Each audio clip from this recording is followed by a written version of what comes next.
Okay. I hope it's not. Wait, I hope 8 is not the. Okay, so we're trying 8 o'clock. Y'all are so opinionated, but I love it. I love it. Not CK on CP time. Okay. So listen, we're starting at 8 o'clock tonight. All right. There's a lot going on. And I want to try something new, something different. So hopefully you guys are ready to be entertained tonight. We have a jam-packed show. Hi, Diamond Meadows. We have a jam-packed show tonight. We have so much to talk about. We got Love and Marriage Huntsville to recap. We have Trish from Love and Marriage Huntsville joining us. We got some hot topics we need to get into. So look, we're going to have a really, really, really, really good night. I hope you guys had a great weekend. I know I did. Hi, Tracy. Okay, a lot of y'all are here. Okay. I need my glasses, I think. Drinking my Boilermaker whiskey. Let's go. All right, Teresa. Okay, well, let's go. Let's bring in Claudia and Dustin. Look at hello, handsome men. What's happening, y'all? Hey, Claudia. What's up, Los? Dustin. How's it going, Dustin and Claudia? How was your weekend?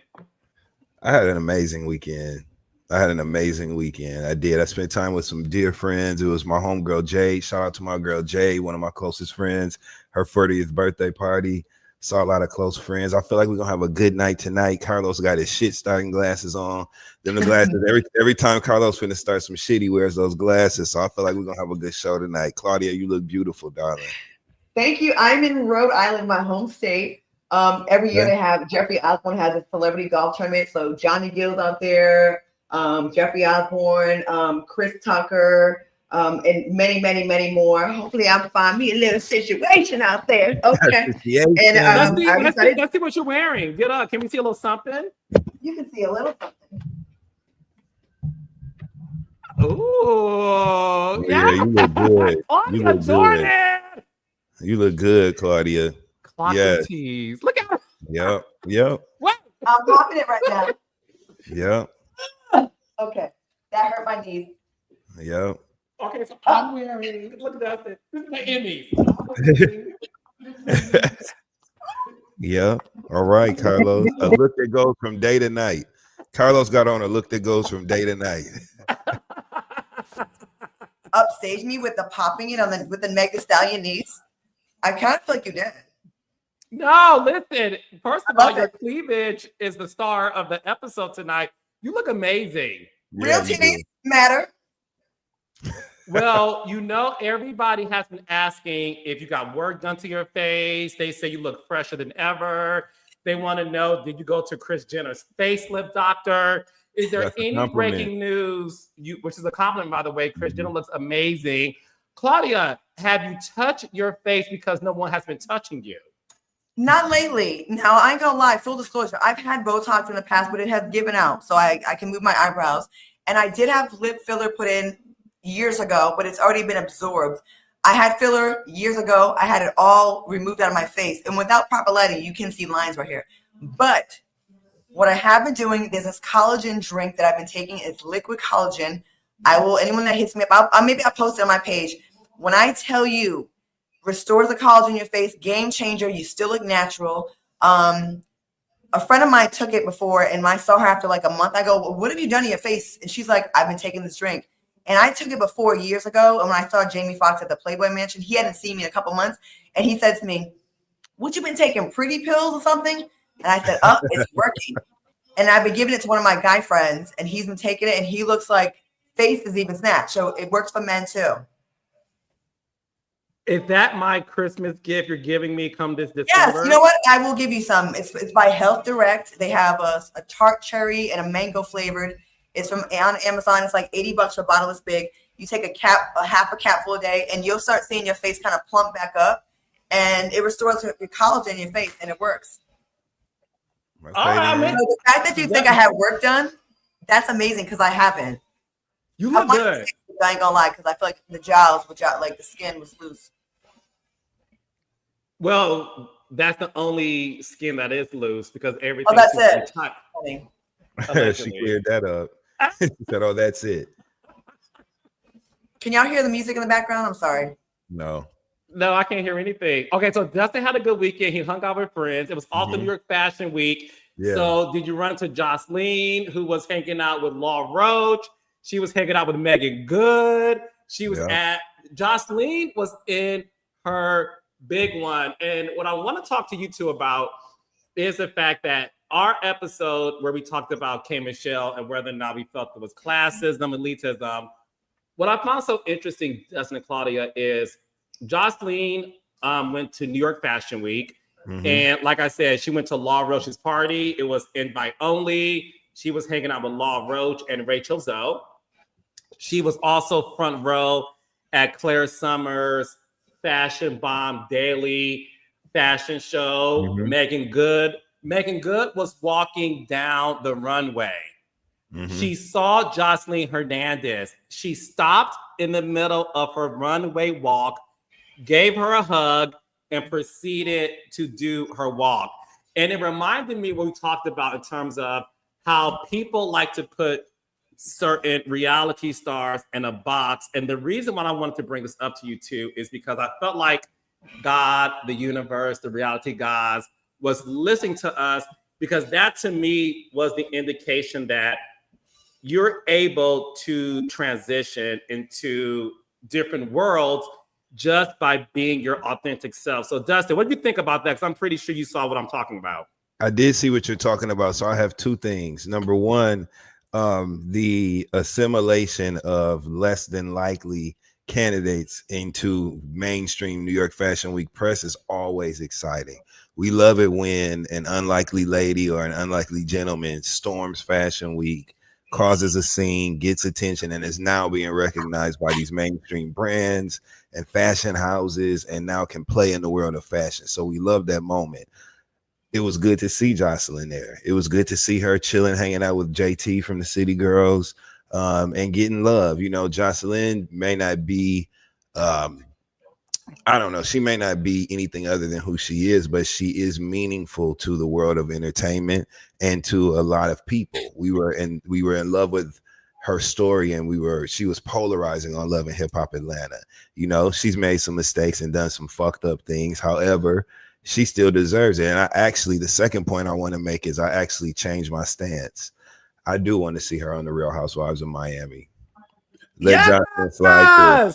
I've been thinking, and you know, I'm a grown ass man. I can admit when I have had a change of perspective. Let her go through and just be like that little Boosie album, Touchdown and Cause Hell. Let her go out there into the Real Housewives of Miami and check them and have a good time too, and look good and get the look. I'm here for it now. That's the second point I wanted to make.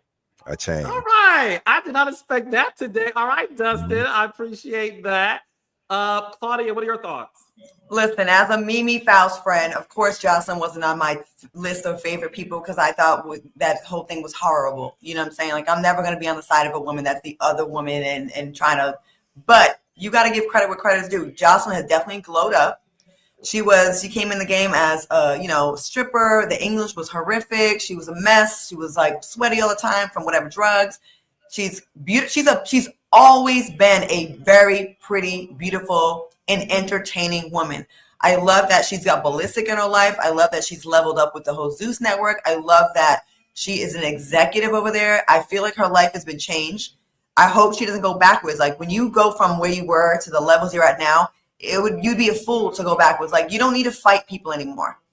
You don't need to fight people anymore. You are in a position to hire and fire people. I think that's super dope. And I do like to see people elevate. Like, I feel like people do like to keep you in a box. Like, you're the same thing, person you were 10 years ago. We're all allowed to evolve. And with that comes great responsibility. If we're going to give you that, like, grace, like, don't go backwards. Don't go beat someone's ass backstage at a reunion. Don't do that kind of stuff. At some point in your life, it should start to become beneath you. And then we can really be like, yo, you're a success story. If you're still dabbling in the bullshit, you're not a success story. You're kind of a success story. But when you leave that behind you and you truly evolve, you're a wife now, you're an exec. Yo, that's what's up, man. I'll give any girl credit that gets it out of the mud and rises above and, like, changes her life. Fuck yeah. Be out there in Fashion Week. Be front row. Get recognized by the A-listers. That's super dope. And stay in that trajectory. Because when you don't, there's going to be a lot of people waiting for you to be like, I knew she couldn't do it. So that's what's up. Continue to evolve and glow up. And Jocelyn's a beautiful woman. Like, we love looking at her. She's a pretty girl, pretty woman. Yeah. So good for her. Yeah. No, I agree. Listen, I want all of my reality stars to be able to have the career that's destined for them. And like I said to you guys last week, and again, I even said, like, child, I'm going through some stuff right now. And just me being transparent, no matter where you are in life, and this, honestly, it is what it is.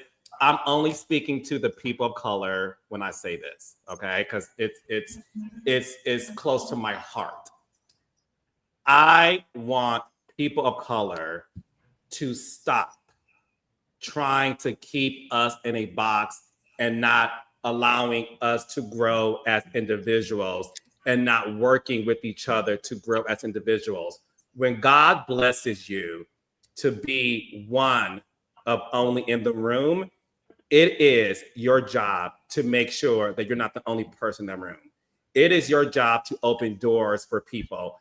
I love the fact that Law Roach decided to invite her because it shows that he feels like she belongs there. Law Roach left the fashion industry because even as Law Roach, he felt that he was still being disrespected by publicists, people's, his clients' agents, and he was over it. And one thing that he's doing now that I don't think people are realizing is Law Roach has decided to make Ryan Destiny his new muse. Yeah. This a beautiful dark-skinned woman who is a burgeoning actress. Listen, no shade to Ryan Destiny. She obviously is not on the same level A-list wise as Zendaya, his other client. But the fact that Law Roach doesn't care about that, he cares about the fact that in his position, he wants to be able to give somebody that opportunity. And that's why I love him so much. I love the fact that he brought Jocelyn in the room. And people of color, I'm talking to you guys making comments about, because somebody made a comment on TikTok, I can't believe Jocelyn is there. I wonder, does Rachel Zoe know who she is? And I'm like, no, actually, I need to know if Jocelyn knows who the fuck Rachel Zoe is. Like, why did you have to impress yourself? Neither one of them know who your ass is. So yeah, like why does Jocelyn have to impress herself upon a white person's approval? So anyways, I say all of that to say, when you are in a position of power, it's important that you bring people along who don't look like you, who don't give us opportunities, because God did not bless you to do that in order for you to keep it to yourself, okay? So I wanted to bring that up. Now, can I also add one last thing? It's also not hate if you say, acknowledge the glow up, but also can say, but I don't see it for her on the Housewives. It's okay. Absolutely. That's an opinion. Absolutely. I'm sure. Like, oh, y'all are bending. No, you can. It's okay to say that. And everything that, if you disagree with something about someone or their actions, does not make you a hater if you're telling the truth. And I need people to open their mind a little bit with that. Yes, I agree with that. Speaking of which, just so you all know, Robin Dixon went back on her podcast, Reasonably Shady. That's a part of the Black Effect Network, co-hosted by her friend Giselle Bryant. She said that she was surprised that K Michelle went after her. She felt that she gave her opinion. She a damn lie. She wasn't surprised. That's why she said they was running out of people in the first place, because she knew K Michelle would go off on people. She just didn't know it was going to be her for saying that. But we can continue. She knows she wasn't surprised. Okay. That's why you said it. She said that she likes her couch. She loves her couch. She said that, yeah, she sells hats, and that's fine. Robin also said that, look, yes, my man and I have issues. All women have issues with their man. She just felt like it wasn't necessary to get read because it was her opinion. And look, one thing I will say, us being in this seat, we do state our opinion. However, I think it's one of those things where we all know when we say something that more than likely it may offend someone. And I think at the end of the day, I don't think Robin said it to be mean-spirited. Do I think Robin said it because she knew that it would make the podcast go viral? Sure, and that's your prerogative. You have a podcast, make it go viral. But I agree with Dustin. I don't think it was a shock that K Michelle responded, because when you talk about K Michelle or any of these girls, expect a response. But again, I agree with Claudia. Your opinion should be your opinion, and I don't think it makes you a hater depending on how your opinion comes across. Everybody likes opinions that are shady and whatever until it's about them. Okay, Yeah, and so everyone they does. disagree with it. Yeah. Everybody talks shit about each other, whether it's on a podcast, in your group chat with your friends. Everyone does it. It's just a lot of people don't do it publicly. I bet you K Michelle got a little shady chat with her friends. I bet you Robin and her girls have a shady chat. We have our shady chat. Like, we all do it. Like, but when people be like, "Oh, I can't believe you said that," girl, we all do it. We all do it. But I will also announce it ain't fun when it's about you. It's not. Agreed. That's why I drank. Agreed. That's why. Agreed. Okay. It doesn't hurt as much when I drank. Who knows it? Be safe and drink. All right. So speaking of being safe, it looks like Porsha Williams is free at last. Free at last. Thank God Almighty, she is free at last. So Claudia and Dustin, Porsha Williams scores legal victory as ex-husband Simon Gubadia's divorce appeal was denied by the judge. According to court documents obtained by People magazine, the Court of Appeals of the state of Georgia denied Simon's application for a discretionary appeal on Tuesday, September 9th. Porsha followed it up on an Instagram post saying, "It's over. Thank goodness, grateful." And she even played one of my favorite Destiny's Child tunes, Free. Now, Simon, as you know, has never met a moment that he didn't want to match. He said that he is not letting this legal setback stop him.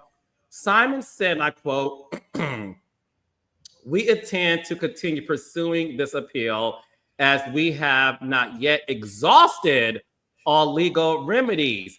I anticipate a resolution within approximately," I'm sorry, it's the fact that he gave a time. "I anticipate a resolution within approximately 12 through 24 months, depending on how far the opposition chooses to take this matter." And Simon also referred to Porsha in response to her Instagram post as Mrs. 265 days. Claudia Jordan, what are your thoughts on this? Simon, leave it alone. This is the prenuptial agreement that you signed off on. Everything else is irrelevant. You want to reverse engineer this thing and now realize that maybe you were targeted or it wasn't real. So, dog, you're supposed to figure that out before you sign those papers. She's not asking for more than that's in the prenuptial agreement. She's asking for the courts to enforce the agreement that you both signed. You both had time for your lawyers to look over said documents, and you were the dummy. You agreed to this. You were the dummy, Simon. You agreed to this. You also thought you was going to get a peach, and you got played. Like people have been saying online, this is the first Nigerian to get scammed by an American, and I love it for Porsha. I fucking love it. She has a place in history now. She beat a scammer at scamming. Not to say that Nigerians do that in full, because I have a lot of friends in Nigeria. They are fantastic people. But a couple people that have emailed me have tried to get me to give them $400 for me to get my $1.85 million inheritance. And I'm sick of it. But that's neither here nor there. Porsha Williams, I am with you on this. I support you in full solidarity, my fellow sister. You are right and he is wrong. That is a prenup. Hey, props to you. You got a good lawyer. You beat him at his own game. You got 40 racks before you got married. Hell, I'm with this. I am inspired. Porsha Williams, Porsha Martin Luther King Jr., I am inspired by you. I know y'all surprised. I don't care. You want to call her Miss 265, Simon, as a dig? You married 265 and you loved it. Your face was all up in that booty. And I'm not mad at Porsha. She won. And it fits. You see how his face is shaped? Yes. So it fits right in there too. Simon, sit your ass down. You lost this one. You lost it. I'm not mad. I'm happy for Porsha because if she was trying to go above and beyond the prenup and be greedy and try to get more, that's one thing. She's not. She's only asking for what you agreed to. So, hey, man, suck it up, Simon, aka Florida Evans. Claudia Jordan, first of all, thank you, Dustin. I was looking up at the sky to see if hell has frozen over. You what? Sorry, my sound is bad. What'd you say? No, I Maybe I was going to sing it really loud right now. What'd you say? No, I was looking up in the sky to see if hell has frozen over because I never thought I'll see the day where you actually gave in 5-minute monologue Porsha nothing but compliments. Okay, hey. I don't hate Porsha. I don't like some of the activities. Just like I can. We're not. No. Okay, it's fine. I'm on her side. Yeah. Okay. No, I'm with her. I'm with her. She's right. I'm with her when she's right, and she's right on this. She's not being greedy. She's being quite fair.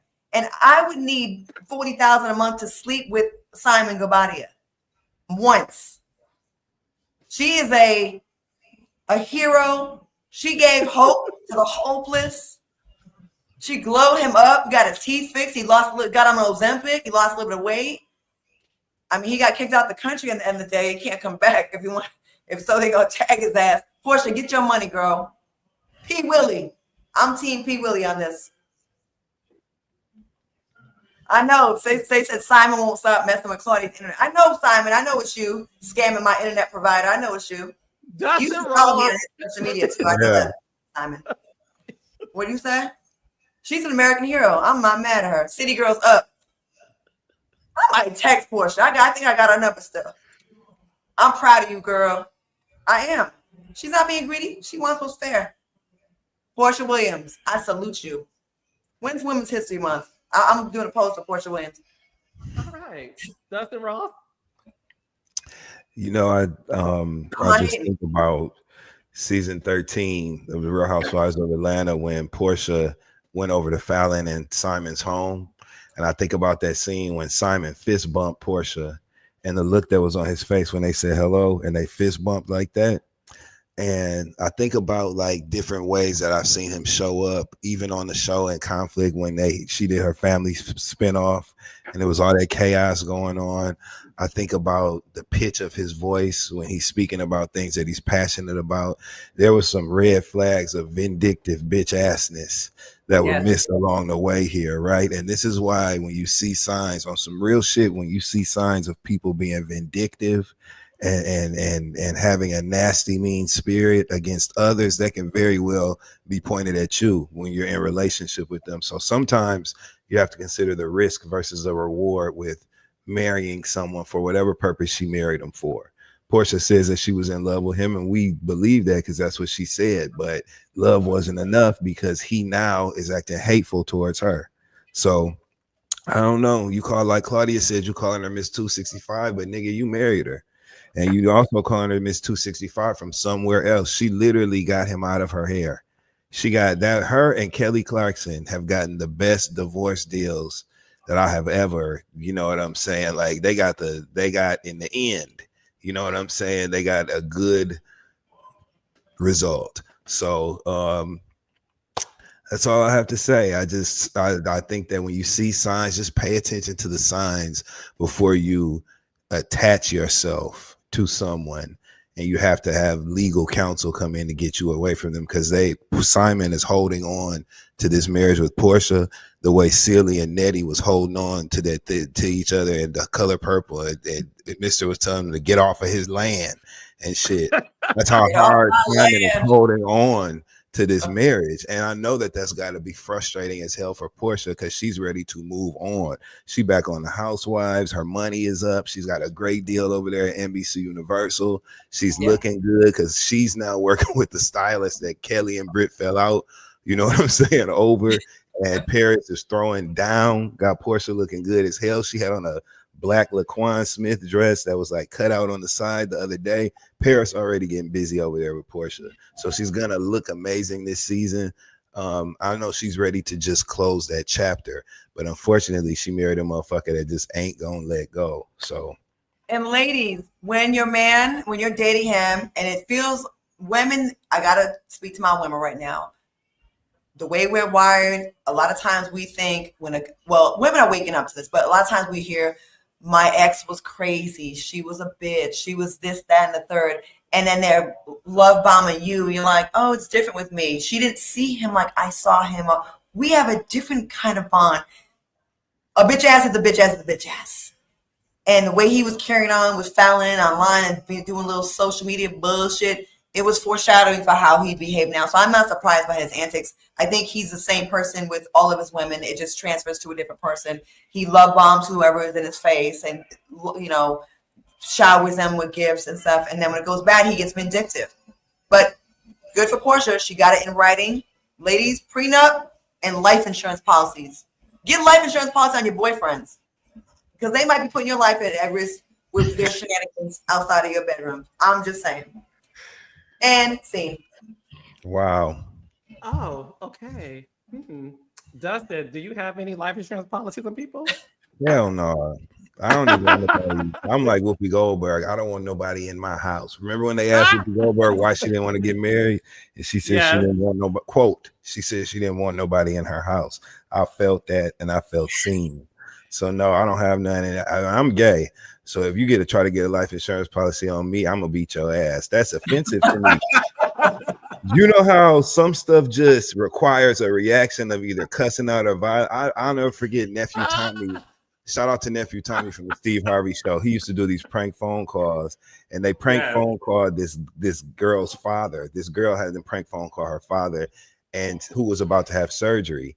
And this guy pretended to be a reverend from the church, and he was praying for him. But then in the prayer, he started acting like he was going to ask them to take one of his kidneys out while he was up there on the table and to give to him. And mind you, he was having a completely unrelated surgery. And so the guy, as he's going along with the prayer or listening to the preacher pray, he just started going to fuck. Wait a goddamn minute. He just started, like, his whole energy changed. What the hell you mean give you my kidney? I ain't giving you my motherfucker. He just cussed them out. Some things just require that sort of response. And if I found out that a motherfucker had gotten a life insurance policy on me without me knowing it, I'd beat you the fuck up personally. Like that, I would beat your ass. I have I have a good friend that has an insurance company. I'm not going to put him on blast on this show.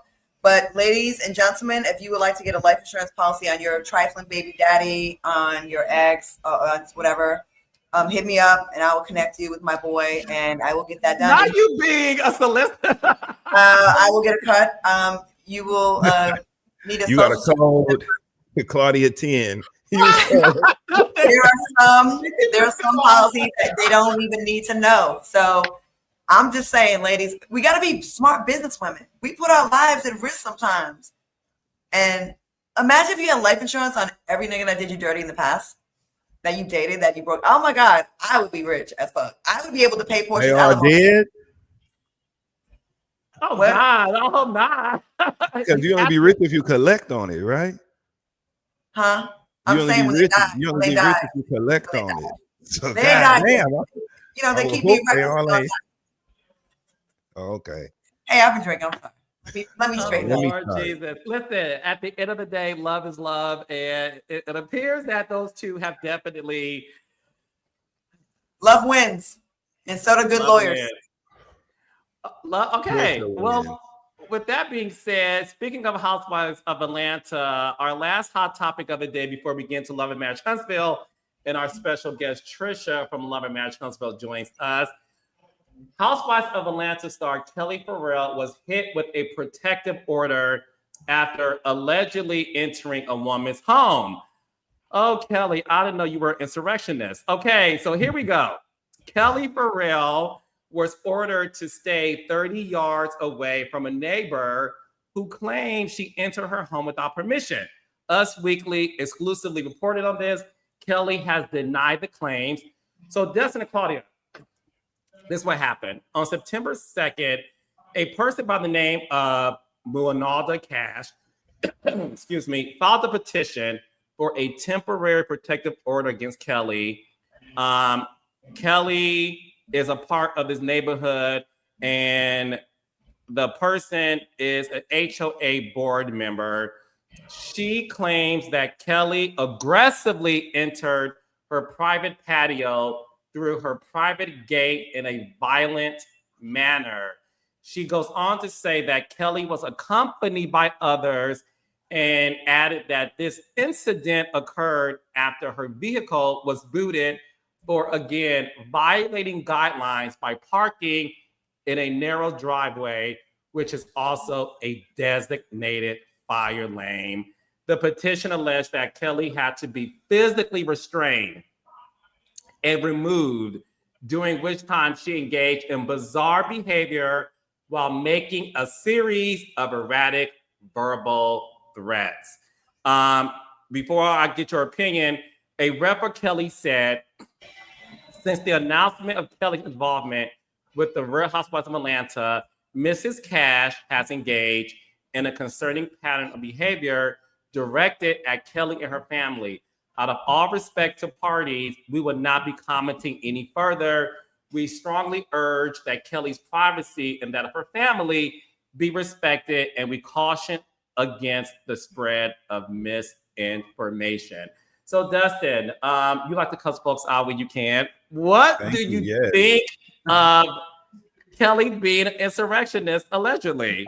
Not an insurrectionist. Right. Okay, Not so storming the two Capitol, things. honey. She stormed the Cash House, child. Number one, when they said that she went through the gate, all I could see was Kelli reaching her arm up over the gate like this and turning the knob, right, to come over, come through. Then she thought she got to get a restraining order. All you got to do is, Kelli ain't nothing but 4'1". You know what I'm saying? How tall is Kelli, man? What was she gonna do? And they talk about she came through acting erratic and shit. That was just that outfit. You know her outfits be big and dramatic, shit over her head. It was probably a big outfit, big hair. You know what I'm saying? And she came through there cussing. What do you mean? What do you mean? I'm, doing all that stuff.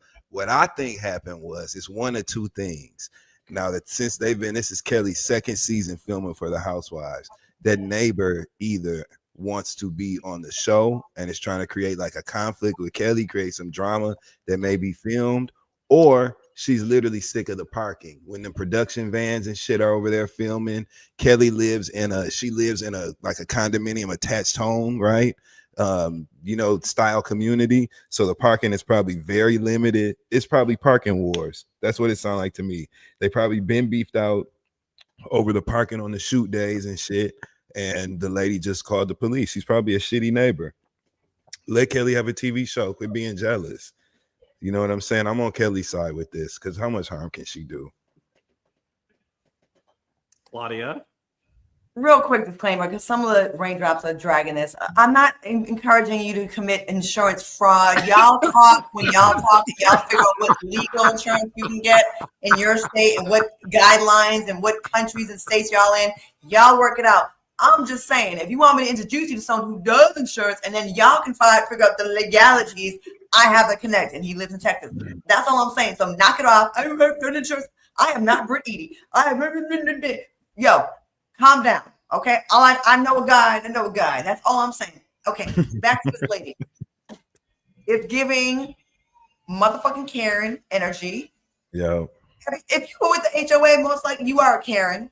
First of all, let's get into the history of HOAs. They were started to keep black people out of neighborhoods. They put on little restrictions, make it difficult, make it where, you put a sign in your yard we don't like. We can get your house out of here. You didn't pay HOAs. We can put a lien on your house and take it. They started off very racist. So I feel like, I don't know if this woman's a white woman. Is she white? It's giving white. I don't think so with that name. Oh, that's true. Well, she's giving Karen energy, and there are black Karens, okay? This Indian Karens, all kind of Karens. Yes. Yes. I'm not going to be an accomplice, you guys. Knock it off. Okay. So it's giving hater. It's giving, who does she think she is? Yeah. And like you said, parking wars. Like we're really, I feel like Allen Iverson, practice. Really? We talking about a car in a narrow alley, practice. You going to call the police. And then the language they use, right? She approached my patio area very aggressively. Like Dustin said, Kelli is 4'3" and tiny. Maybe she has a loud mouth, but you're so offended.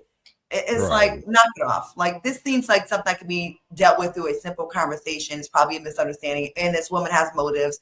There's probably a lot of jealousy. She knows who she is now. Kelli's gonna have a target on her back. And if you really thought she was a threat, now you got a protection order against little Only Kelli. thing I'll give the neighbor, right? Kelly, a single mother, so 9 times out of 10, when she went around there, she had all her daughters with her, right? They all the same height. Kelly, them twins, the other two, everybody the same height. So she might have thought it was like a posse. You know what I'm saying? That first glance type shit. Like, oh, she done brought her girls over here. But it was really her girls, like her daughters. That's the only thing that I will give the neighbor. Maybe. You know what I'm saying? I don't know. No, the thing is this. I will say this.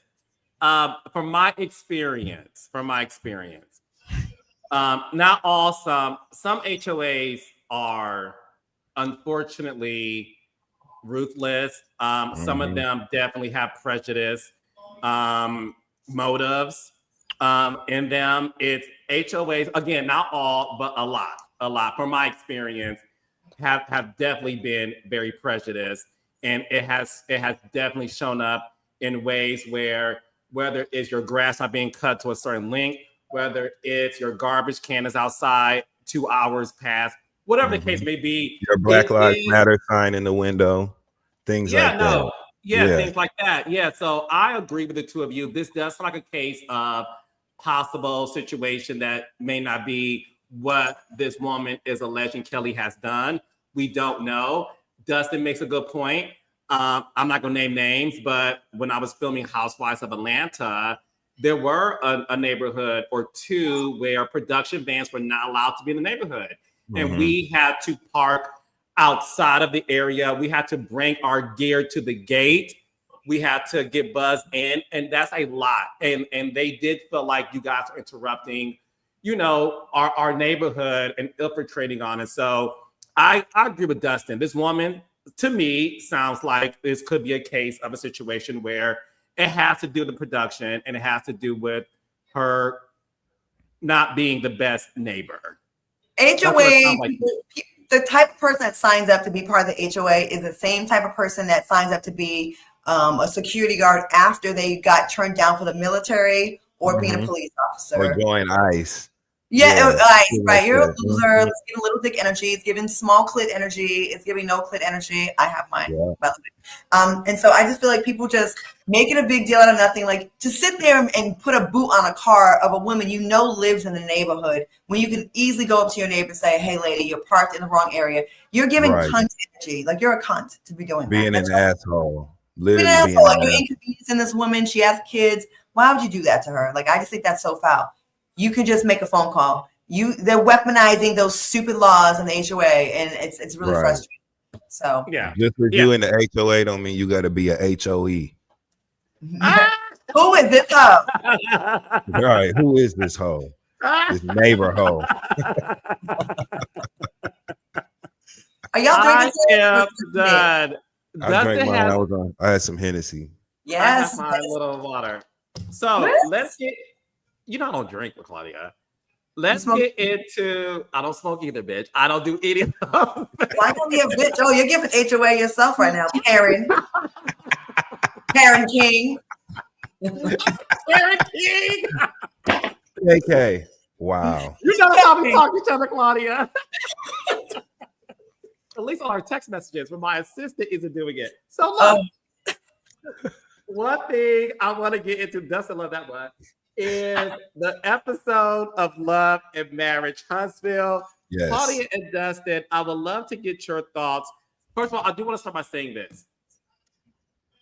My favorite scene in this episode was Marceau and his daughter having a pedicure date. Yeah. And it was super special because, look, Marceau, to me, and I'm going to go on record saying this, I think Marceau Scott is like an amazing reality star because I think he just gets it, and he shows up and he shows out, and he knows how to be a team player. I'll say that in terms of working with an ensemble cast. He's wonderful at that. He also is somebody that the audience hated Claudia for seasons because of the ways he would, talk to Tisha about being a stay-at-home mom, all those things. This scene really showed what a great father he is and how his daughter really does look at him like, I love my dad.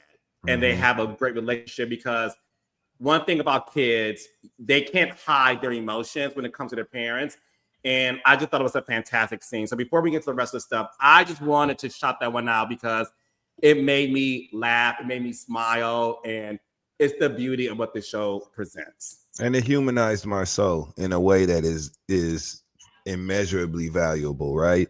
Like you said, Marceau hasn't had the best history with the audience in a lot of ways, but seeing that softer side of him as a dad, you know, his beautiful daughter who is articulate and well-adjusted and full of personality and look just like both her parents. She's a beautiful girl. It was good to see them in conversation in that scene. That was dope. That was dope. That scene gave a lot. Like if you're really paying attention to what they were saying, you can gather from the scene that the daughter keeps it very real with her dad, and he is sweet and he wants his daughter's approval. You can gather that, you know, there's a lot of whispers about whether he cheated and all, you know, what his dirt he's done. She probably knows some of that, and that's why she said she'll be in therapy for him. Like she was giving him like his criticisms without being mean about it. And be honest, like she wasn't like being fake, like everything's perfect. And then also like really giving props to her mother. And he didn't come off jealous or like a bitch about it. Like, what about me? He wasn't. He was like, yeah, you're right. Like she is. And when Macy said, if this was a house, she'd be the foundation. And he had to agree with that. I thought that was super dope. Like it was, I thought that was a great scene. And it was more complex than it looks like on the surface. If you like really look at what they were saying. She's saying, I love you, Dad, but you haven't been perfect, but I still rock with you. I'm giving you a 9. Then she said an 8. Then she went down to like a 6 and a 7. So you know there's some things there that she's aware of, right? But even with that, she still loved her dad. And it was super cute. He's coming off very likable this season, I think. I think he's doing the season just right. I do. Yeah. Yeah, no, and like you said about the daughter's response to her mother, like saying how Tisha is the foundation. And look, one thing I will say about that family, since we're on it, is the fact that you can say what you want about Tisha. One thing that I will personally say is Tisha is a great mother, and Tisha's first priority are her kids. And I think it was last season or the season before. And I really wish we spent more time on it at the reunion, but of course we have to talk about other stuff. But one thing that Tisha said that I thought was so powerful, Claudia and Dustin, she said that she misses being a stay-at-home mom and how she felt that she was caught up in being a boss chick and a boss woman and a boss wife, that she sometimes questioned whether or not she was doing something based on the noise of, you know, your sorority sisters, your castmates, your friends, the audience. But she talked about how there was a moment of discovery for her where her kids had these milestones and she wasn't present for them because she was working. And I just thought it was so powerful for a woman who is a wife, a mother that has 2 college degrees. This woman has several degrees, to say, I miss just being a mom sometimes. And I sometimes, not a mom, a stay-at-home mom. And I sometimes wonder if I made the right choice in that. And I thought that was powerful. And based on Macy's compliment over her mother's choices, to me echoes that Tisha made the right decision, not quitting her job, but balancing it out more to where she's able to be around those kids. And shout out to Tisha Scott. I just wanted to say that because I thought that was beautiful for Macy to really say that about her mom too. I agree. And I actually think there's another point here that adds to Tisha Scott to her value on this cast, right? Because yes, that was powerful for her to kind of reflect and maybe make some adjustments in what was going on. I also think it was just as powerful and impactful for her to show her emergence from that, you know, cocoon essentially of being just a stay-at-home mom with a strong formal education behind her, right? And a husband who was not encouraging her to go out and spread her wings professionally. I think that was very impactful for people to see. I think she inspired a lot of women who were in traditional structured marriages, who who had husbands that maybe didn't want them to work or didn't want them to go be out in the world. I think Letitia Scott having a husband who aligned himself with traditional marriage values and stuff, and still showing that she was willing to figure that part out with him because she was going to make that jump out into the professional world, and she also was not going to lose her husband or family along the way. I think that was also powerful. And I'm really glad she showed that, because Letitia is a person that a lot of folks had counted out. You hear her mama and them talking over her like they can just control everything about her. So seeing her kind of like spread her wings in that way was dope to me watching that show. And I like that she had an independent spirit in some ways, because it was unexpected. You didn't expect that from her. So I appreciate that. I love the fact that a Black woman didn't have to go out there and give 50-50 if she didn't want to, but she chose to. Mm-hmm. And she had a safe space where she could if she wanted to. And then how important education is, like all the kids with over 4.0 grade point average. Mm-hmm. Like that's pretty damn awesome. Like to balance all of that and their issue, whatever they got going on, like that's not an easy feat. So kudos to them. Yeah. No, kudos to them for sure. And listen, you'll see, spoiler alert, you will see Macy back on the show in another scene with her dad that I just watched 2 weeks ago. And it's just as amazing. All right. I love that she filmed professionals too. She's good in a professional with her dad. I like that. Yeah. Yes, she of all the kids, I think Macy is more like Marceau, because Macy is able to match his sarcasm and give it back to him. And you're going to see more of that in this season. One of the things I want to get into, speaking of Marceau, is the scene between him and Martell. They finally had their one-on-one based on the disaster group scene with the guys from last week. And in this scene, they really wanted to get an understanding on where things went wrong in their friendship and how they're able to move forward. They both intimated that, look, we do throw jabs at each other, especially when it comes to the women in our lives, and how that can definitely interfere with us finding some common ground. And based on the scene, it does appear that they have made amends.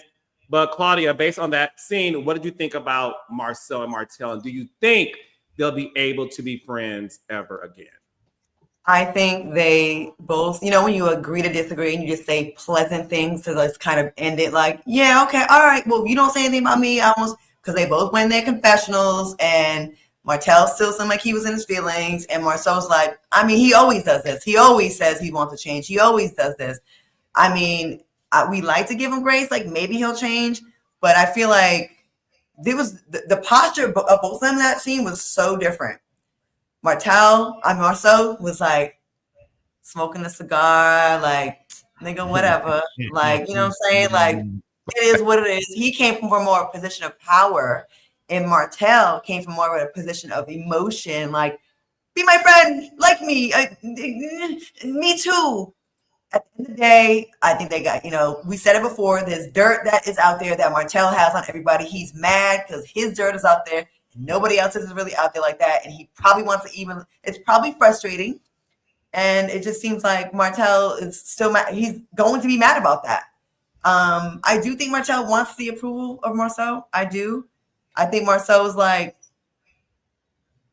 doesn't really take it as seriously. Like, he ain't really tripping. Like, he knows what he's dealing with. He knows the man he's dealing with. And he knows that he ain't going to really change. The conversation was cute, but I think one thing goes wrong, they're going to both be on their sides, and Martell going to be back on a podcast with the ops. That's what I think. I think Martell can't help it. I think he can't help it. Yeah. Here's what I say. And I actually text Carlos about this earlier.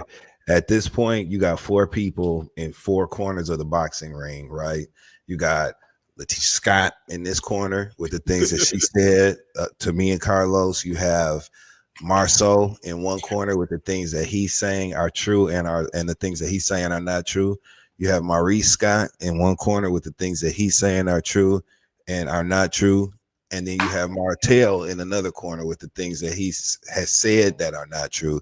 And now the things that he's saying are true and not true. I think that at this point on the reunion stage, and Carlos, I don't know if it's too late to make this happen or not. I think that at this point, there's nothing left to do than to take a live lie detector test. Straight up. Have Maurice do a lie detector test about the shit that Martell said about him. Have Martell do a lie detector test about everything. Have Marceau do a lie detector test about what Martell is accusing him of. Have Letitia do a lie detector test about the things that Martell is saying are not true that she said. Let's just clear it all up, because you have 4 people who are very, very confident in their conviction, right, with what they're saying. You have 4 people who are passionately standing on business. And if they're willing to do that, I think that would be fascinating TV. So, Carlos, you can find a third party that's credible. That there go your damn legal note right there. You have legal get on legal find note. a qualified administrator for that for administrator for that test, and you know, do that, Carlos. Can we do that? Can we get a lie detector test on the reunion?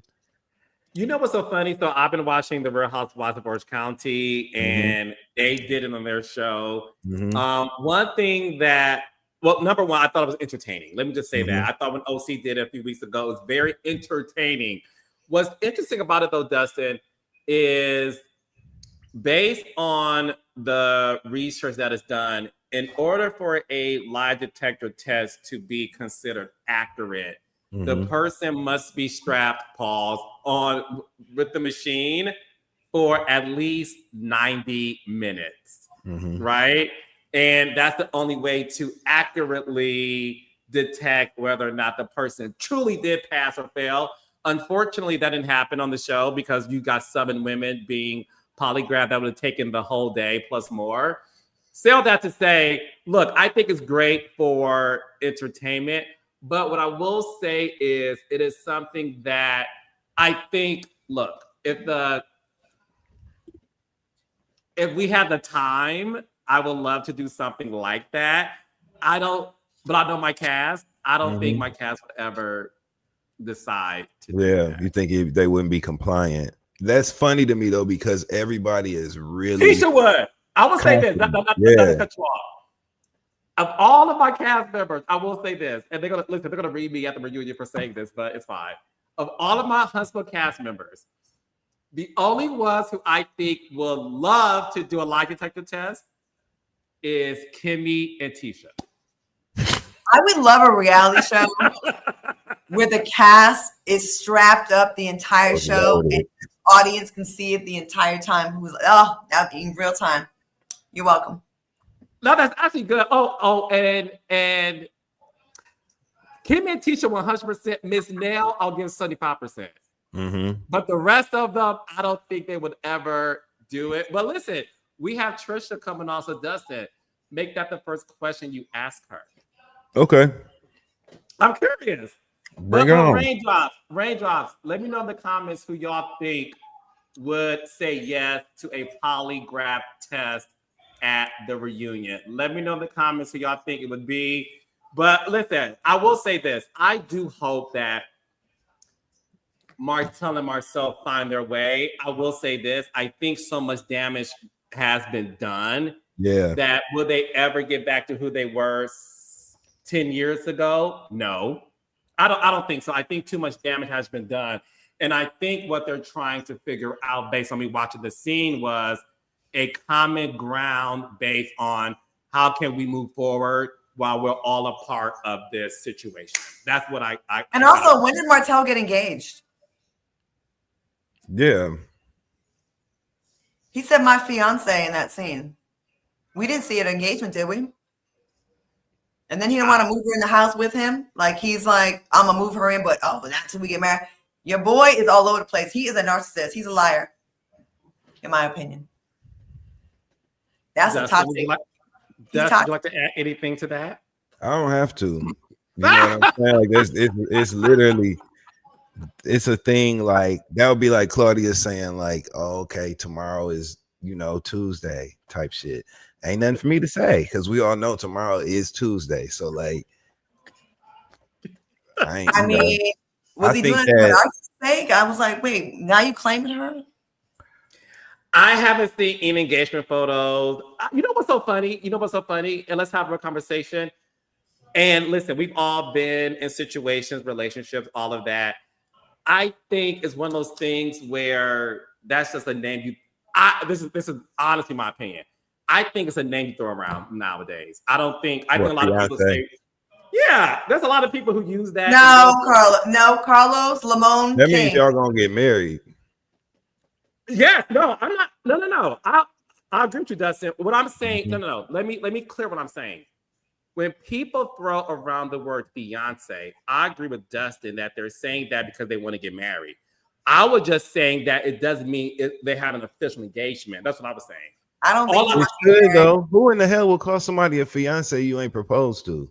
He don't want to get married. He feels lesser than because everybody else is in a marriage. So he's like on a Me Too thing here. So let me validate it more. That's your side. Knock it off. That is not your fiance. We'll call your wife when you actually get married. And then when the follow-up question was asked about moving her in, I'm moving her in, but not with me, basically. Like, what? Boy, you full of shit. Yeah, I thought that was odd too. Where did this moral high ground come from? You know what I'm saying? Like we have to work, we have to move by the rules of what? Y'all got a baby. You know what I'm saying? And you was married when y'all had the baby. So all this moral grandstanding was kind of like odd to me. Like, what? Ladies, don't fall for that bullshit when they call you wifey. No. That's a promise ring. That's a let me shut you up with the wifey. No, I'm your wife or I'm your girlfriend or I'm your side. Make it clear. Don't call me your fiance if I'm really not. So you can look better amongst your male peers that are all married men. Don't do that. Put a ring on it, Martell. Make it official. Make that woman an honest woman. Unite your family in solidarity under one last name. No broken homes. Be about that life, Martell. I'm rooting for you.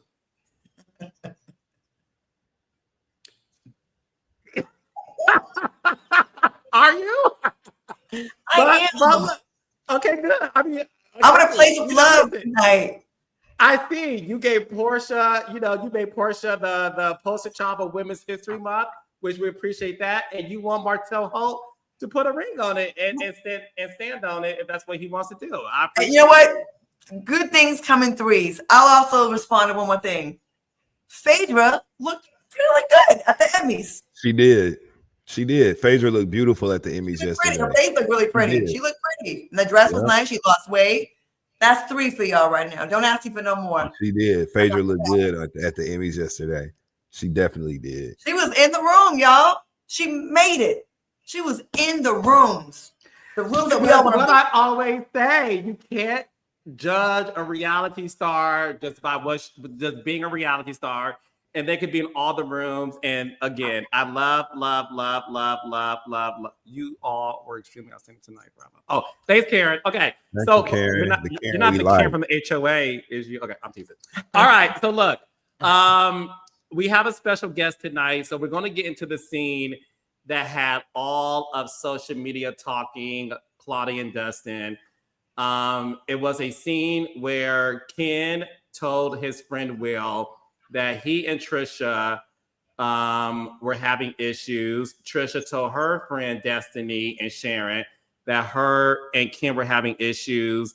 We showed a video of this happening. So before we get to all of that, I want you two to be able to ask Trisha the question. So ladies, gentlemen, gays and days, and Huntsville fans and raindrops, give it up for our special guest tonight, the beautiful Latricia Reedus. Oh, I'm so glad you said Reedus. Hi. Hey, Trisha. What do people call it? Well, I dropped that Burnett, but I'm so glad y'all said Reedus. That's a cool last name for being on a reality show. Like, read us down. Yeah. I like that last name. That's cute. Yeah. And it's Readus. Oh my gosh, that last name has been butchered so much. No, it's very easy. It's literally read us. It's simple. Read us. Yes. And that's exactly what we want you to do tonight. So listen, Trisha, obviously, this past Saturday's episode was the talk of the social media streets on Saturday, Sunday, and even Monday Night Live, where everybody is so invested in your relationship with Ken. But you. And I feel like I need to get paid for this shit. Wait, what you say, Dustin? I heard him. Oh, Dusty said everyone's invested in the relationship but you, Trisha. So Yes. First let's question. Let him I'm have ready. that one. I'm gonna let I him got a have that. question. I'm I gonna got let a him have question for you, friend. You know I come in love. it. I got a Yes, question please for do. you, friend. So, and I do not mean to derail things, Carlos, but it's there. So we got to go go for it. ahead. Latricia, what do you have to say to there's been a takeaway that a lot of the audience has had that you appear to be okay with either outcome of your relationship, right? When we've seen you have conversations with like your friend Sharon and Destiny, the conversation you had then, and other conversations we've seen you have, when both outcomes were offered, you seem to be okay. Like, well, what is he gonna move out? Or he might. Are y'all gonna stay together? Yeah, we'll be together. It's like an immediate acceptance of whatever it is. So what do you, based on where we're at on the show and based on what we've seen in the episode, right, as far as the timeline is concerned, at that point, what did you, if you could clear that up for everybody, what did you want to do? Did you want to continue the relationship, or did you want the relationship to end? Are you tired of Ken? You know what I'm saying? Or do you want the relationship to work and you want to figure out a solution? Where were you in that space at the time? In that space at the time, I was definitely confused, because I Okay. felt like we were going through so much that at one point it was like, okay, let's work it out. And then again, 3 days later, here we are having these back and forths. And it was so like new to me because it's just the last year has been crazy. So at the moment, I was like, okay, at this point, I'm tired. My soul is tired. I am tired. If we're going to fix it, let's fix it. If not, then we let it be what it's going to be. But that's Because it though, I don't right? think I have anymore. We've been fighting so much, going back and forth. At that moment, I was just tired. I was exhausted. Like I didn't have any more fight in me. So you did not want to continue the relationship then. That's what I the choice did. that you would have made in that moment. In that moment, it's a part of me did, but a part of me was like, okay, if it's not going to work, then it's just not going to work. However, how much I wanted to work out, it just seemed like it's just not. Okay. I was watching the scene, like I recognize that look when you, as a woman, like when you're like, when they asked you about saving the relationship, they didn't seem like there was like a panic in your eye, like, when you're like, the thought of losing someone, you're like, no, I would never. You did seem like you were done, and I want to ask you, at that point, were you not in love with him? It didn't seem like you were in love with it. And we fall in and out of love. Doesn't mean you don't love the Right. person, but at that point, did you feel like you weren't in love with him at that point? No, I definitely was still in love with him. It was just like, it's just like a family I have. Sometimes you have to love their ass from a distance. And Yeah. better to like, if you're in love and it's causing you more grief to try to fight for the love, then obviously it's just not meant to be. And at that point, this is our first craziness that we have ever been through. So it was like, do you fight through it, or do you just back off and like, let's see where life takes us? Is this where we're supposed to be? Is this where we need to be? Is this where we really want to be? So, and at that time I was tired. I was like tired of fighting. It's so crazy that I'm going to revert this back to my parents. My parents passed 7 months apart. When my mom passed, I was tired. I didn't have any more tears in me. It was like so sudden after my dad had passed. It was just like, I didn't feel emotions. I was just gone, exhausted. When you like went through the gym, right, when they were doing their workouts, the podcast, and you didn't say anything, like no goodbye in front of his boys, and that seemed like to really tick him off. Like I get it, like you want your person to acknowledge you when they leave, and especially when it's in front of people and on the blog. I was like, she's over him, she's off him, like she's okay. So let me explain this situation. I had to explain to him. He was doing a podcast. He didn't get my messages. I was like, okay, I'm finna go out. I gotta get Zara. I was in the kitchen cooking. Totally forgot about the kid at dance. I'm not gonna lie. Even though she has great, I have great dance moms. I have 2 of my sisters there, Cara and Tiffany. They usually bring her home. But I was like, it is 8:25. I got to get this girl at 8:30. So I walked out. They were all men doing their podcast. Where am I supposed to go? Step right in, it just seemed off to me, which I didn't understand where he got his frustration from, because I was like, I'm not going to get in the middle of all these guys and just no, I'm going to let y'all do your thing. I'm going to just go around and go out. But I didn't know that he felt any type of way about that. See, I was just trying not to be, in their way. I'm like, yeah, there's a bunch of shirtless guys out here. Let me just go around the other damn way and not insert myself in the situation. So I took it the wrong way. I was like, hey, I gotta go. I forgot about the kid. Let me go run and get her, even though she's like right up the street. So my mind was like elsewhere, but I didn't realize that he felt any type of way. I was rushing out, trying to get my baby, and I told him that we left Zari. We forgot about Zari's little ass because he was out there. I didn't know he was finna actually do a whole podcast out there. So it was just a misunderstanding. Had y'all been arguing that day or something previously? It seems like there was something missing as far as the story that day. Because if someone's, let's just talk, right? Out of all the shit that y'all have gone through on the show, that really could be like a fork in the road for you guys, right? We've seen you maintain like a unified front and maintain a strength where most people would break. All the Marquez shit, all the the divorce related, the serious matters, right?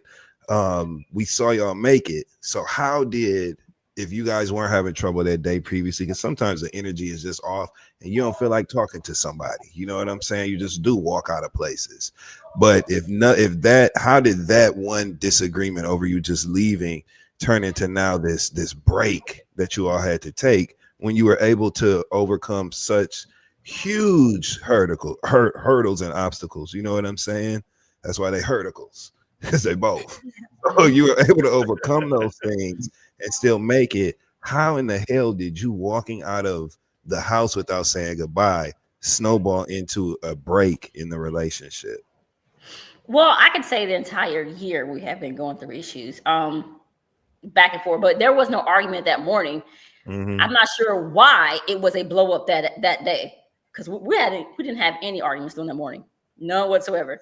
So that's why I said it was a misunderstanding. It was just totally confused as if I had some type of attitude, but it wasn't. So I don't know.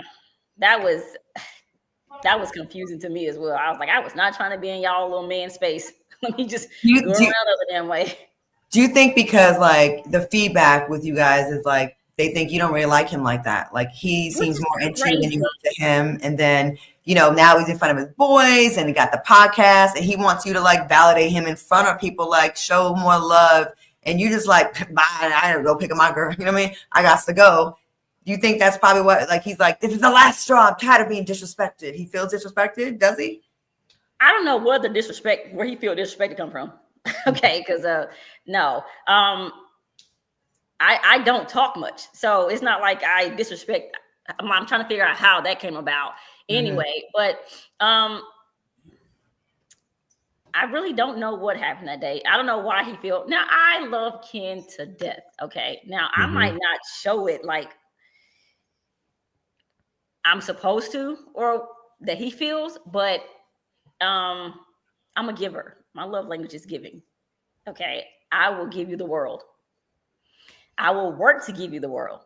But I think affection, you showing that is one of the things that I have to work on, because again, in my previous, it was just like not there at all. So I was so accustomed to not showing it or doing it.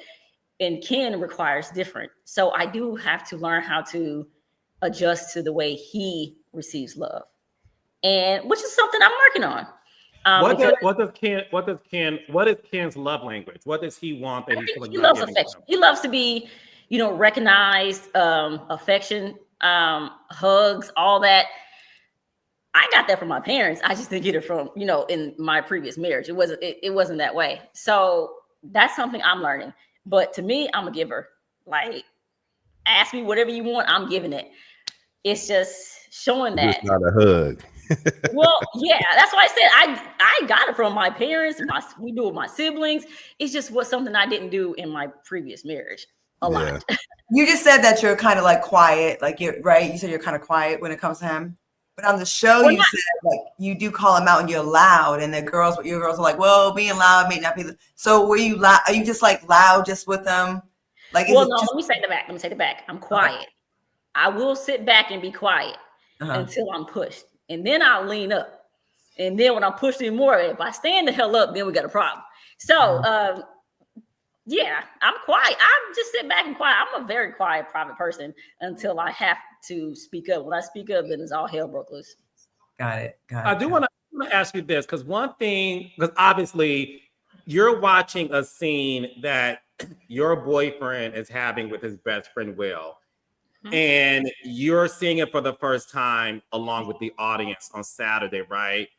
How did you feel when you heard Ken say that if he separates from you, it's not just him separating, everything goes with him.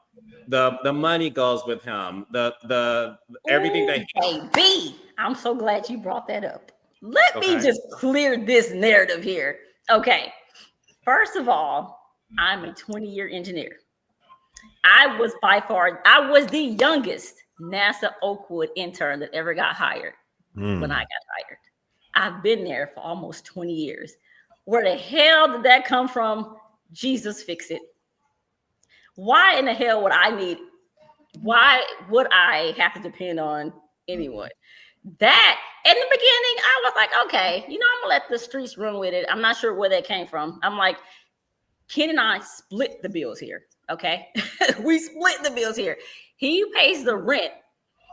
We split. I take everything else. If I fall short on something, I back him up. If he falls short on something, we split things here.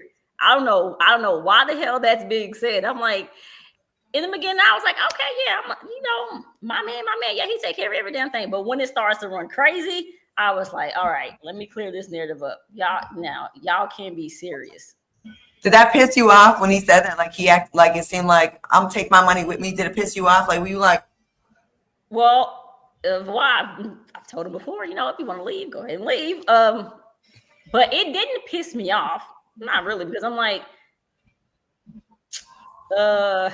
okay.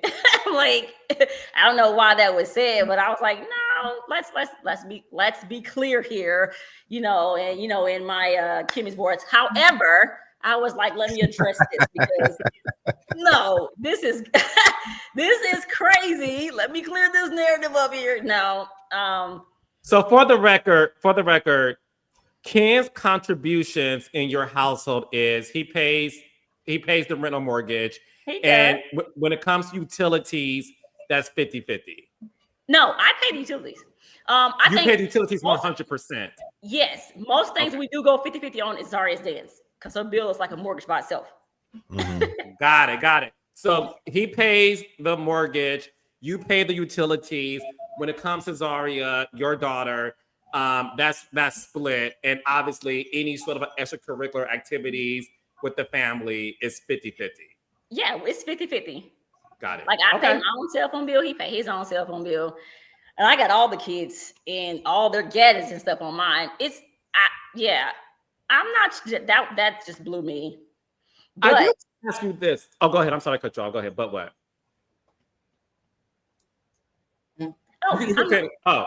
No, I was just like, it just blew me. I don't know. I just had to clear it up because I'm like, no. Okay. That and the fact that it seemed like I do not love Ken. Yes, I do.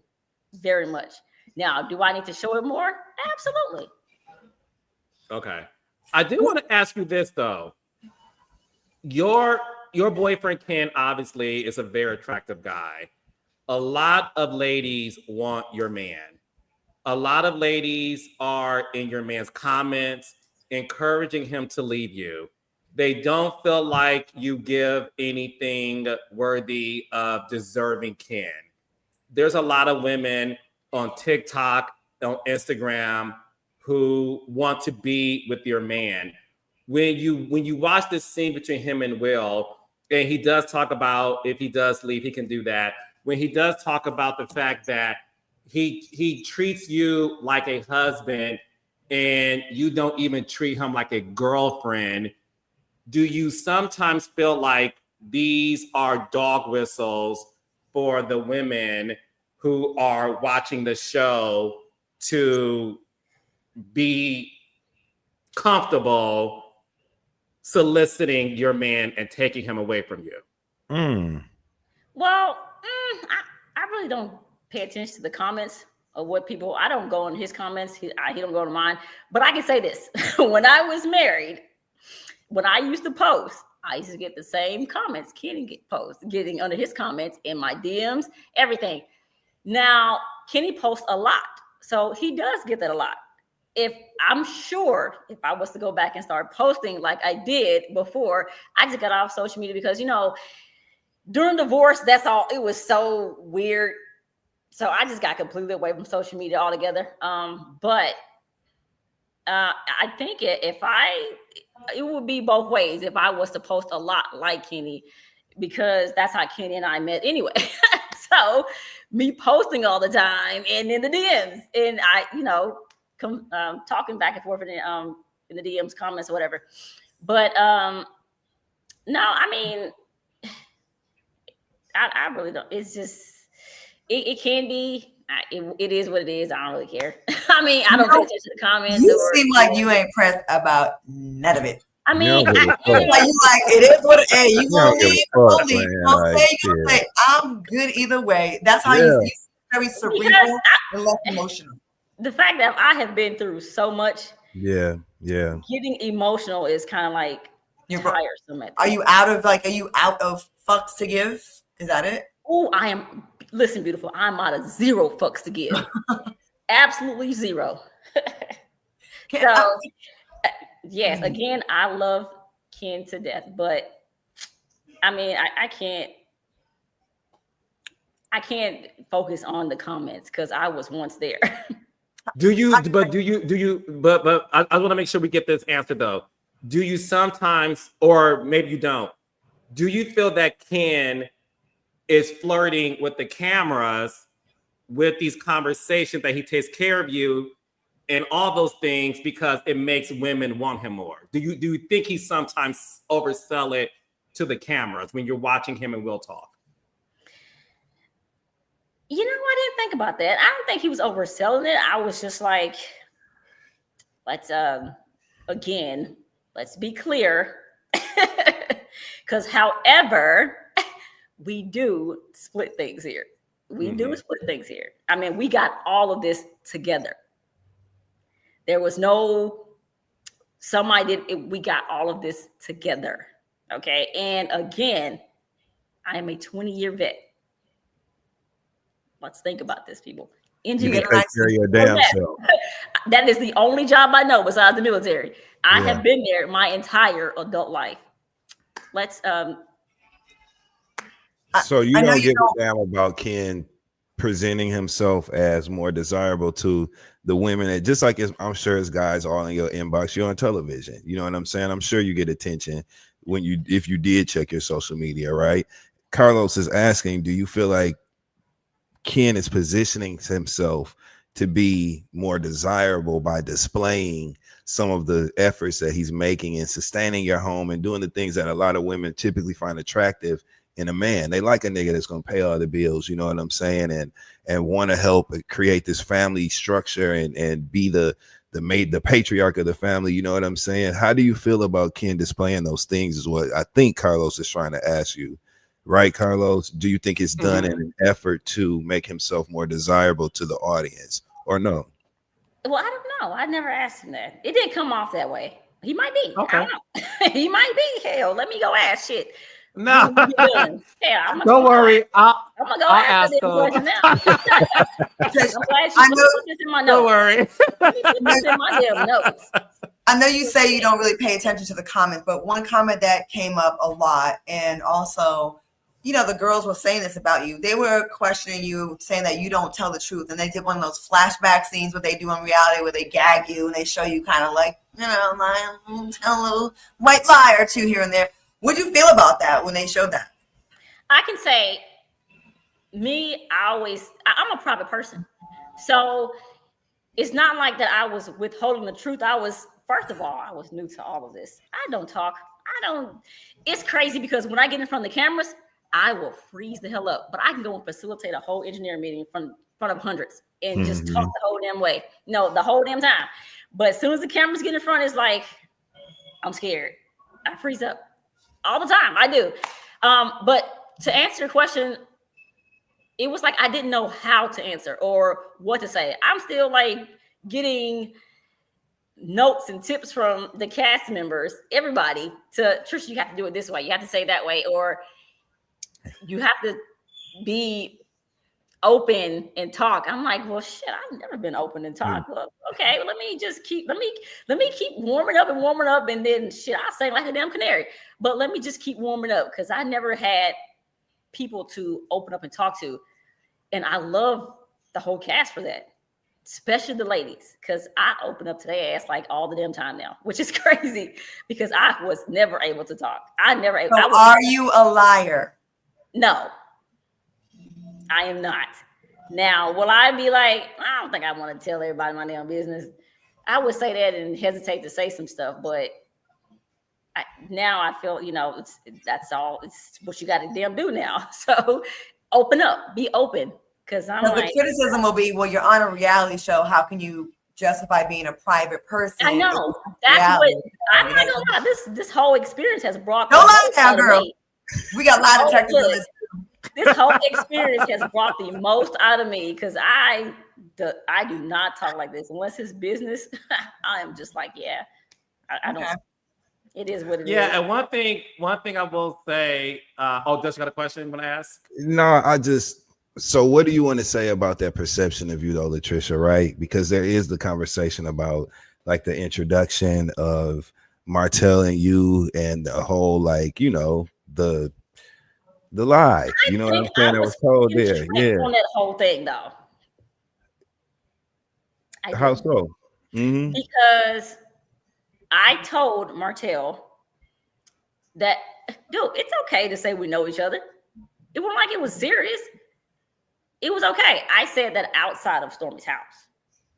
Before he walked in. Yeah, I was like, dude, I don't care.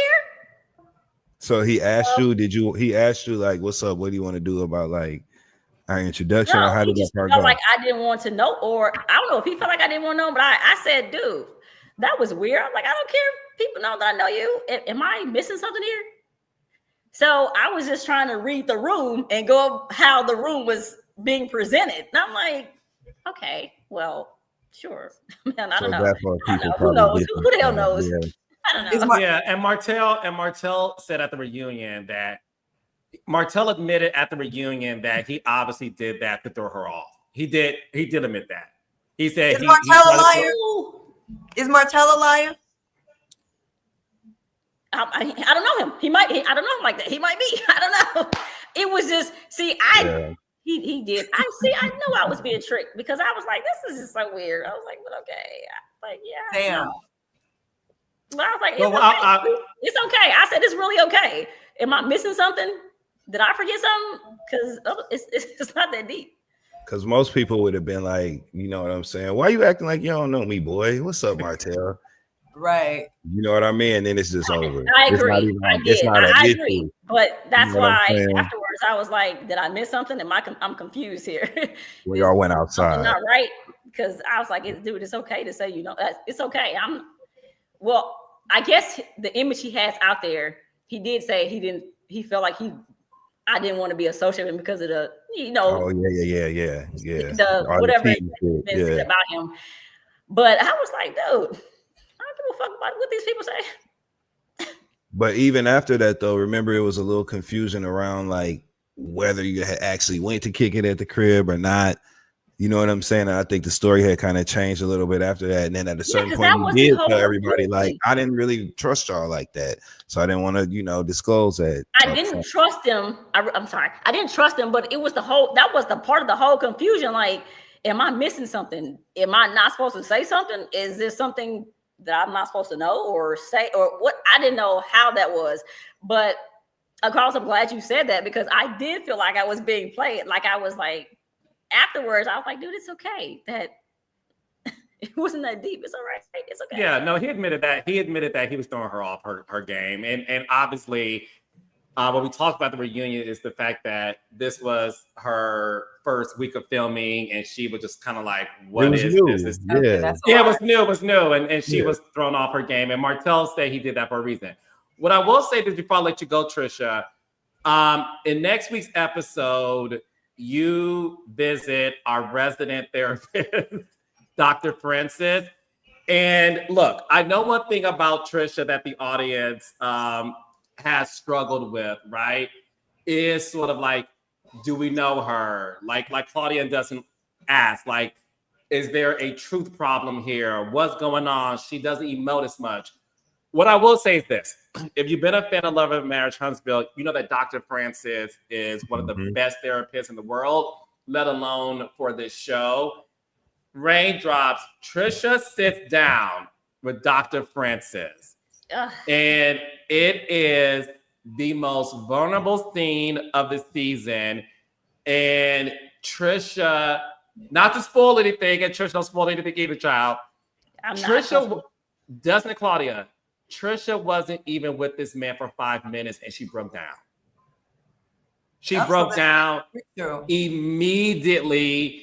And you were there for, I want to say, a couple of hours. But what I will say is, watch next week's scene, this coming Saturday's episode. You will definitely get to know Trisha more. It was, and I'm not overselling it, Raindrops. It was a powerful scene because I think rightfully so, Trish, right? Rightfully so. Trisha is guarded. And the audience feels like you're guarded, and the audience feels like they don't know you as much as the other cast members, which is why I appreciate that the ladies on the show has taken inventory and sort of guiding you in the right direction. But this scene with Dr. Francis does a beautiful job at Trisha opening up, and I felt that the beauty of Dr. Francis' method is the fact that he was able to extract it from her. So stay tuned for that. It was a really powerful situation. I want to see that. And that takes bravery. It was so congratulations on that, Trisha. That's not easy to do. I'm sorry, I'm trying to watch my mouth. Have a therapy session on television. Like, that's not easy. So kudos to you for being brave enough to do that. Yeah. At all. Yeah. So it's a really emotional situation. So Trisha, let the audience know as much as you can without saying too much, because we are not even halfway through the season, what they can expect from you and Ken later on this season. Give them a little tease, Trish. A little tease. Okay. Well, let's just say we're going to do a couples boot camp together. Okay. Mm-hmm. So if it's a couple, that means it's a couple. Can I be nosy? I see what you did. Can I be nosy? Absolutely. We let you go. Trisha, Where's Ken at right now? Is he at the house right now? He's picking up Zaria. I had to be in your business a little bit. They say I'm the best. Zaria, don't she be having to be picked up, don't she? Zaria is busy. You hear me? I'm like, all right, you get it. Zaria got a schedule. You hear me? Well, thank you. Love it. Well, Trisha, thank you so much for stepping in on Monday Night Live. I love you. Thank you so much for doing the show, and I will see you soon. Yes. Yes. It was good seeing you again, Trisha. Nice meeting you. Trish. That was cool. Yeah, so there we have it. Claudia, any lasting words? No.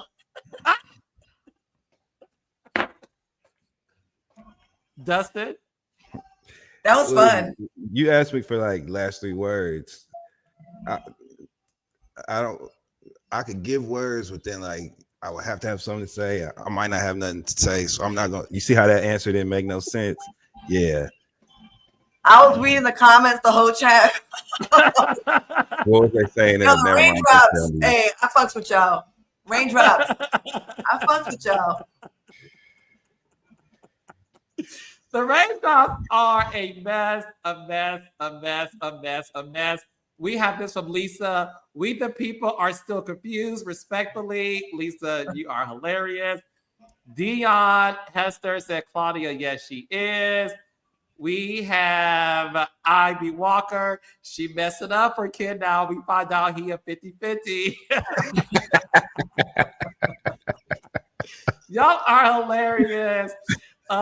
We got Shady Styles.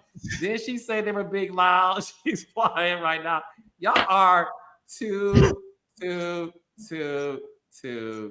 much. All right. But anyways, it's the raindrops. Claudia, is there anything you guys have going on that you want to promote as we say our goodbyes to each other? Can y'all hear Johnny Gill singing right now? My. No. And we couldn't clear it, honey. If we I was like, should I take the screen? I want to take the computer out there for y'all to see this that I'm missing.